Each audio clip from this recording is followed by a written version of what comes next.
From 1878 to 1968, there were 71 lake captains that called Bayview, Wisconsin, on the shore of Lake Michigan, their home. While they lived here, they captained 195 different ships, from tugboats to schooners to steamships, in voyages that took them to every one of the Great Lakes. Join us now for another episode of Bayview, Town of Lake Captains, where we explore not only these captains, but also their ships, their homes, their families, and their lifetime of sailing adventures on the Great Lakes.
Hi everybody, welcome back to another episode of Bayview, Town of Lake Captains.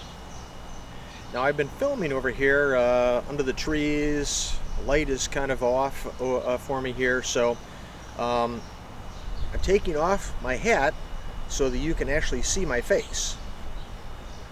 Better? Okay. Now, Joseph A. Brownell, Captain Joseph A. Brownell, over here on Alice Street. One of his 8 houses was right here behind me in this vacant lot. When I'm choosing which house to film in front of for all these captains, I picked the one where I think the most significant event of that captain's life happened. So for Joseph Brownell, in my opinion, this is one of them, or for him is the one for him.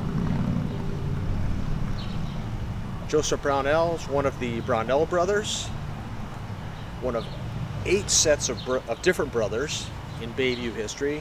I've done the Morbecks, the Lease brothers, got a lot more to go, future episodes to look forward to. And so far I've done of the Brownell brothers, Stephen and Edward, and now we're doing Joseph. Now what's significant about the house that used to stand here where Joseph used to live is when he was living here, he oversaw the construction alterations to his existing ship, and those alterations turned it into the first self-unloading ship in Great Lakes maritime history. So he oversaw the construction and then he captained the ship. Pretty cool. The design was so successful that it spurred a whole bunch of new ones to be built from scratch to serve that purpose. So Captain Brownell, Joseph Brownell, lived here when he did that work. He oversaw the project himself, all except for the engineering part of it, which his chief engineer on the ship accomplished. So even though they were ashore, they were still working on the ship. I think it's pretty interesting. And it happened when he lived here. Now when they finished with it, and they're ready to launch it, new design, ready to go, they set up a party at the Pfister Hotel. And wouldn't you know it, just as they were ready to sit down to have dinner, bit of an exaggeration, but not too far off, they received a call from a customer that wanted the services that they provided through this new self-unloading ship. I think it was for stone or something similar. And so they left the dinner, went on the ship, and sailed out and got the job done. Joseph Brownell is also very interesting in that his wife Hattie is the only wife of a Bayview Lake captain that was actually born in Bayview. There's a picture of her in the upcoming episode I think you'll enjoy, a drawing I should say. And then Joseph was also, on the side, while he was a captain, was also an entrepreneur, and he started up a side business, which is also lots of fun to learn about. So you'll like that. Then the final part of his life is that he was charged and exonerated twice by a jury for what was essentially manslaughter charges. Trial, the whole thing, and two juries found him not guilty, exonerated him of all charges, and ruled that he had acted in self-defense. Now, I haven't done the research in Bayview, but I've got to believe there's a pretty good chance he's the only one to have gone before a jury on charges twice and found not guilty. So that's kind of unique.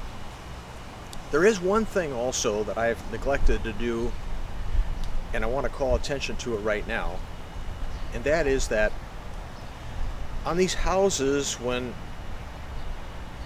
you see them, we have a free walking tour you can go on, pull on your phone, entirely on your own. So you're standing in front of a house, you got the phone out, hey, pretty cool, Captain X lived here.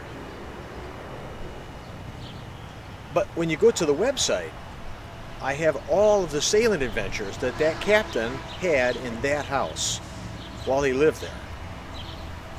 So I'll put up on the screen here a picture of the website.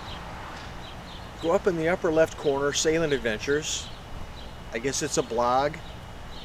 Go in there, find the captain's name, and I'm adding them as I go, so not all 71 are there yet. And when you find that captain's name, find the house, because as I mentioned, Joseph lived in 8 of them. And then right underneath that house are the sailing adventures on the ship and by year for when he lived there. So then you look at the house, wow, when he lived there, this is the adventure he had out on the lakes. I think it's another dimension that is added to that whole experience. So give it a shot. Free on the website. Good fun. Okay, I guess that's all. I'll put my hat on now. Hope you enjoy Simon Stanhope in the upcoming episode. And remember, hats off to our Bayview Lake captains. I will see you in the next episode. Bye-bye.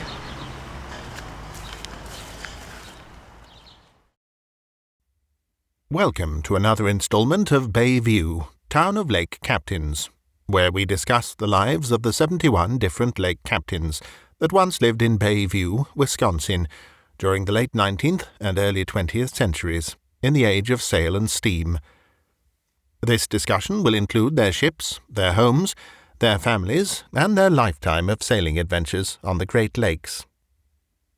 Here is the map of lake captains' homes in Bayview, to show you where this episode takes place.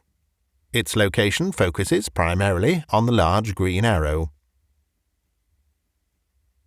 Today we will be discussing the life of Captain Joseph Brownell. During his residence in Bayview, he oversaw the building of, and was also captain of, the first ever self-unloading ship on the Great Lakes. Captain Joseph A. Brownell was born in Ontario, Canada, on 19th February 1867. His father was born in Pennsylvania, and his mother in Ireland. They had 10 children, 5 boys and 5 girls. Joseph immigrated at age 16, on 15th March 1884, to Chicago. Amazingly, he didn't become a naturalized citizen of the U.S. until 38 years later, on 15th November 1922. This means that for 21 years, 16 of which he was a Bayview resident, he captained Great Lakes ships while still not a U.S. citizen. This was the case with many of Bayview's lake captains, the majority of whom were immigrants. There will be a later episode discussing this interesting topic. Joseph Brownell and 3 of his brothers would all become lake captains, with 2 of them, Edward and Stephen, also like Joseph, settling in Bayview. There are episodes about Edward and Stephen Brownell also on this channel. Another lake captain brother, David Brownell, lived on Bayview's Mound Street from 1909 to 10, but is only confirmed as a sailor and not a captain. However, the author thinks it's highly probable David was a Bayview lake captain too. David will be discussed in a future episode as well, titled Honourable Mention. The 5th Brownell brother, William, did not pursue a maritime career. The Brownell brothers were but one of many sets of brothers that became Bayview lake captains. A future episode on this channel will be devoted to all of these brothers. While living in Chicago, Joseph Brownell was active and a leader in the church there in 1895. In 1899, he married wife Hattie, who had just moved down to Chicago from Bayview, where she grew up. Her last name was already Brownell, just a coincidence, since neither her father's or her mother's birthplaces, Wisconsin and England respectively, correlate with Joseph's family. Hattie is the only wife of a Bayview lake captain that was born in Bayview, growing up in 3 different Bayview houses as follows: the corner of Clement and Kinnickinnick Avenues, Burrell Street, and Logan Avenue. Born in Bayview in 1874, Hattie Brownell was 23 when she left, in about 1897, for unknown reasons, to Chicago. After her marriage to Joseph in 1899, they remained in Chicago until 1905. In March 1902, a beautiful sketch was made of Hattie and published in a newspaper advertisement of what appears to be a paid endorsement for a medical product. A year after marrying Hattie, Joseph served as first mate on the steamship Arthur Orr in 1900, and then became the Orr's captain in May 1901. It was while captain of the Orr that Joseph was first arrested and charged, the first of 2 such times this would happen in his life. He was to be acquitted by a jury both times. The details of the first charge are provided here next, compiled from news articles about it in the Buffalo Commercial, the Chicago Tribune, the Detroit Free Press, and the Inter-Ocean newspapers. On 18th October 1901, Captain Brownell's mate came aboard the Arthur Orr in the evening, just before the ship was to sail from Chicago to Depot Harbor, Canada. Though the ship and its crew had been busy all day loading the cargo aboard, the mate had been off the ship drinking the whole time and was drunk as he walked up the gangplank to finally report aboard. Captain Brownell met him halfway and ordered him ashore. The mate objected, and an altercation occurred whereby the mate fell off the gangplank and struck his head when he landed on the pier below. An ambulance came and took the mate to the hospital, where he later died of a fractured skull. Later, the police went to the pier with the intent to go aboard the Arthur Orr to interview Captain Brownell and the crew about the incident. But Captain Brownell had since ordered the ship under way, and it had sailed. The police then began steps to recall Captain Brownell back to Chicago in time for the inquest into the mate's death. The Arthur Orr and Captain Brownell returned to Chicago 7 days later, on 25th October, and the Chicago police apprehended Captain Brownell upon his arrival. The next day, the coroner's jury exonerated Captain Brownell of any responsibility for the death of the mate. The next year, during the 1902 sailing season, Joseph Brownell left the Orr to take over as captain of the steamer Gordon Campbell, which he is confirmed as captain of through 1905. This is only documented because the owner didn't pay him. Captain Brownell had to take the owner to court that year to try to get his wages. After living in Chicago for 22 years, Joseph and wife Hattie moved to 832 East Homer Street in Bayview in 1906, moving in with Joseph's brother Stephen, also a Bayview Lake captain. The reason for the move was likely not only to be with his other brothers, but to probably also reunite Hattie with her family in Bayview, where she grew up. Joseph had been to Bayview before, though, since he is reported participating in a dancing party in Bayview 10 years earlier, back in 1896. Joseph was ultimately to live in a total of 8 different homes in Bayview, many living with brother Stephen. These homes are summarized a little bit later. After arriving in Bayview, Joseph Brownell was no longer in command of the Gordon Campbell, now named Strathmore, though he is listed as a captain, ship unknown, from 1906 to 09. The next year, 1910, he took over as captain of the steamship Hennepin. The Hennepin had been captained by his older brother Stephen Brownell just 2 years earlier, in 1908. Joseph remained as the Hennepin's captain from 1910 until he retired after the end of the sailing season of 1924.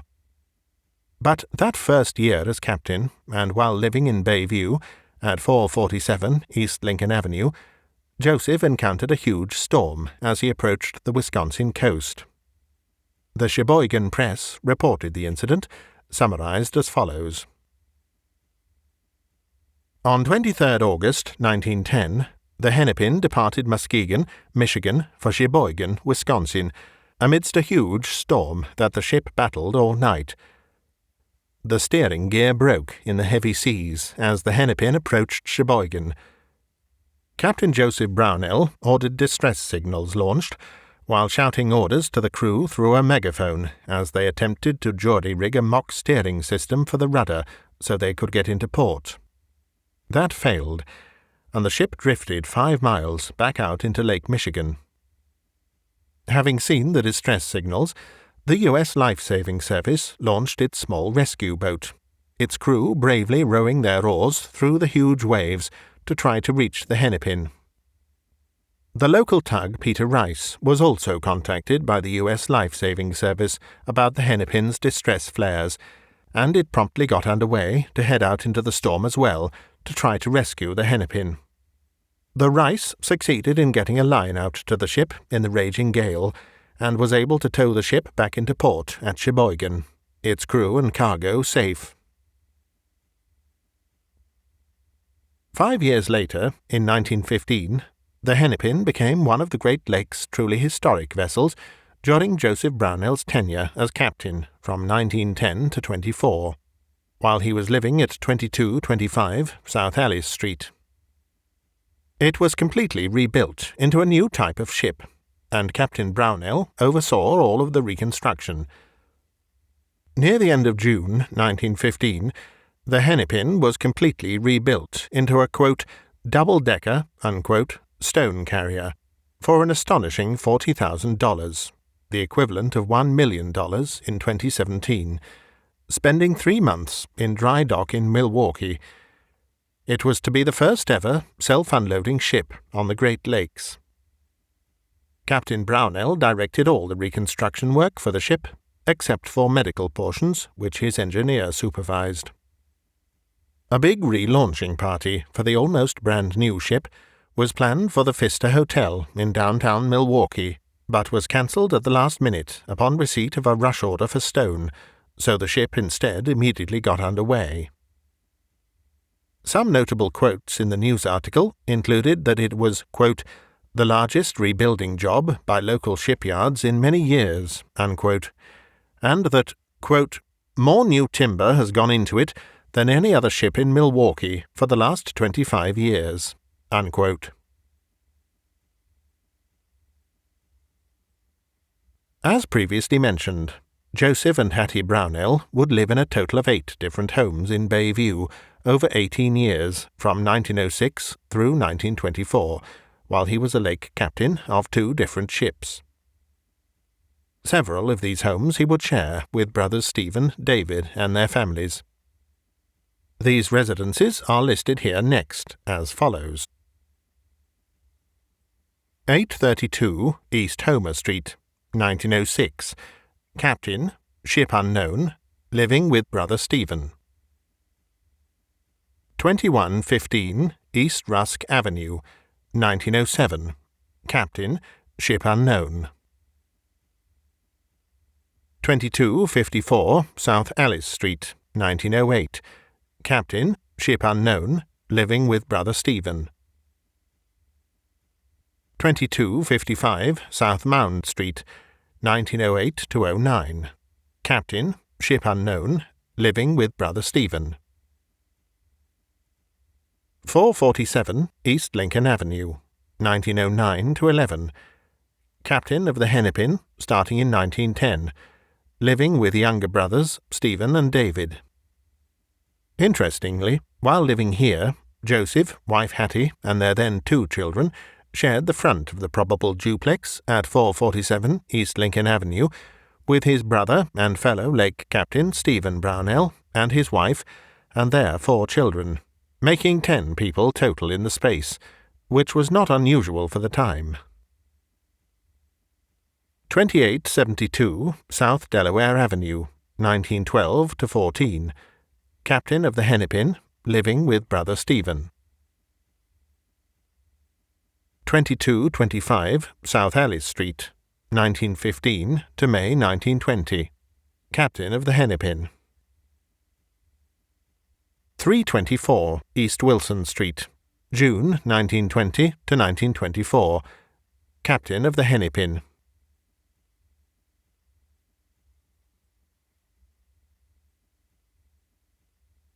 Joseph and Hattie Brownell were ultimately to live in Bayview for about 25 years. Hattie likely longer, after Joseph's death. They were to have 4 children, Mary Anna, Estella, Joseph, and Theodore. After Joseph retired, at the conclusion of the 1924 sailing season, he was to move back and forth between Chicago and Bayview, at 925 Aldrich Street and 2261 South Howell Avenue, until his death in 1931, although throughout these moves he was no longer a lake captain. After Captain Joseph Brownell retired as a lake captain in about 1925, he began a new career ashore by starting his own garage business in Milwaukee with a younger partner, 25-year-old Fred Goad.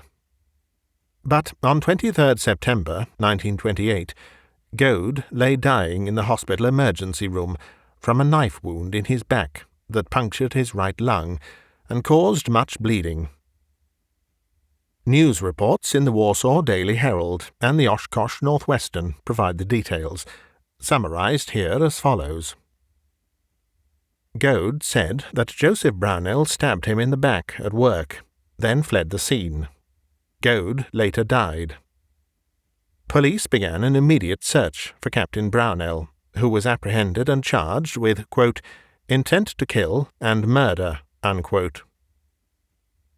At the trial, 3 months later, Brownell told the jury that Goad was the one that attacked him, and that he, Brownell, had acted in self-defense. The altercation began when Brownell confronted Goad about $528 of Brownell's money that Goad had lost through negligence. The jury sided with Brownell, who they acquitted of all charges. Captain Joseph Brownell died on 20th of July, 1931, age 64. The news article announcing his death reported that he began sailing on the Great Lakes at age 12, making 46 years total on the lakes for his career as both sailor and captain. Besides the ships he captained, he was also president of the Milwaukee branch of the International Shipmasters Association and a member of the Elks Club. He was also an entrepreneur, running a side business in 1915 that operated one of Milwaukee's first 75 jitney buses, the forerunner of today's modern bus system. He is buried at Forest Home Cemetery. After Joseph died in 1931, Hattie continued on and accomplished many things, including secretary of the Burdick PTA in 1943, its president in 1944-45, and corresponding secretary and other leadership roles with the Town of Lake Women's Chorus in 1946-48. Her death and burial is unrecorded in Milwaukee, and there's a piece of information, though not confirmed, that she may have remarried and moved to New York, where she died and is buried. Thanks for watching. This photograph isn't about Bayview or its lake captains, but it's from the same era of Great Lakes maritime history. We thought we'd close with it for enjoyment, as it captures the spirit of the era. In addition, this channel and its matching website also plan to support various maritime history projects related to Bayview's lake captains. One of these is a plaque and marker with the captains' names and addresses on it, as part of the creation of the Bayview Lake Captains Historic District, which will be the first of its kind in America. If you would like to donate to support these projects, to include this and other markers honoring Bayview's lake captains, with 100% of all donations and contributions in all forms going to support them, please consider donating to us through the listings shown next. If, for some reason, we are unable to secure these markers, then all funds donated to this site will be given as a cash donation to the museum ship SS City of Milwaukee in Manistee, Michigan. That is the only surviving intact ship once captained by at least 2 and likely 3 different Bayview lake captains. I'm Simon Stanhope, narrator for these episodes. Join us again soon for the next chapter of Bayview, Town of Lake Captains.